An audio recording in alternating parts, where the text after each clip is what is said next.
Price அல்லாடுங்க. எங்களுடைய நோக்கம் ஒரு வருடத்தில் வேதாகமம் முழுமையாக வாசித்து முடிக்கும் திட்டம். வேத வாசிப்பு பகுதி ஆதியாகமம் 34 முதல் ஆதியாகமம் 37 வரைக்கும். 34வது அதிகாரத்தில் யாக்கோபின் மகள் தீனால் கெட்டுப்போவதையும் அதன் நிமித்தமாய் அவருடைய சகோதரர்கள் சிமியோன் லேவியும் அந்த குலத்தையே அழிப்பதும் அதில் உள்ள சாபக்கேடுகளும் அதில் கூறப்பட்டிருக்கும்.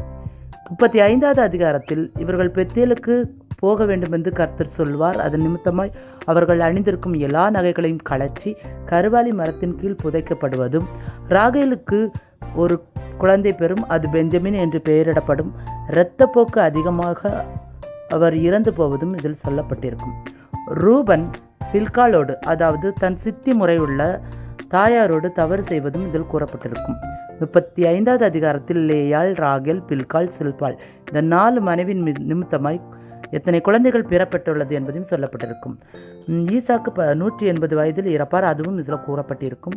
36வது அதிகாரத்தில் ஏசாவுடைய வரலாறு கூறப்பட்டிருக்கும். 37வது அதிகாரத்தில் யோசேப்பு 20 வெள்ளிக்காசுக்கு எகிப்தில் விற்கப்படுவதும் இதில் குறிப்பிடப்பட்டிருக்கும்.